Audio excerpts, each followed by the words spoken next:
We're the Center for Accessible Technology. We've been around since the 80s. And Dimitri's been our director for about 20 years before he passed, both as an homage to him and as a commitment to continue his legacy. We wanted to design an interactive gallery of Dimitri kitsch and Dimitri memorabilia.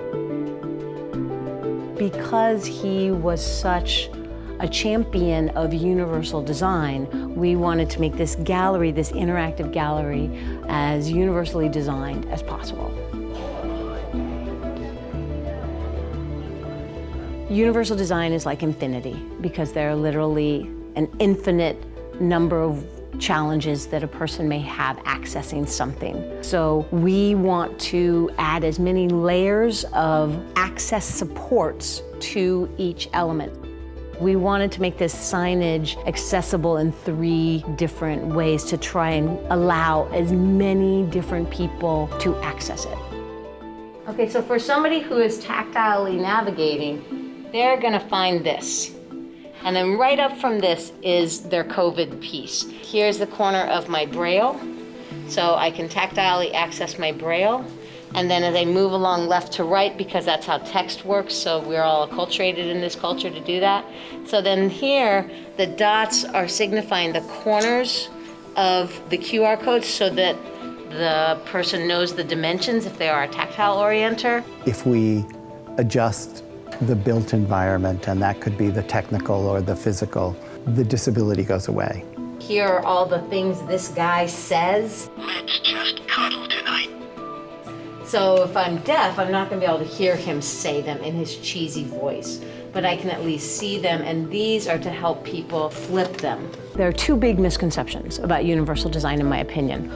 One of them is that it requires high technology. It can, and it depends on what it is you're trying to make universally accessible, but it does not require that default. What it does require is forethought. One of the facets of this pickle is this interactive element that's right here, and it's actually, if I'm feeling it, it's hard to feel it. I can kind of see it, but I'm gonna put a dot on it. That will help people both visually and tactilely locate where this button is. The other misconception that people have is that universal design is a one and done. Universal design is an iterative, continual process. One element of universal design that is really important is that it is not just an inclusive outcome, but that it needs to be an inclusive process. We don't see people as expendable, then there's a use for everything. There's no way for any individual person to be able to conceive of all the many different access challenges that someone can face. So it took working with people with lived experience of access challenges to get their feedback and their input into the whole process.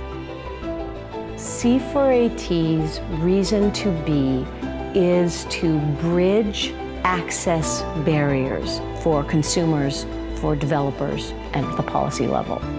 I think it helps us recognize that wherever someone is, we can find the common place and how we all win from accessibility.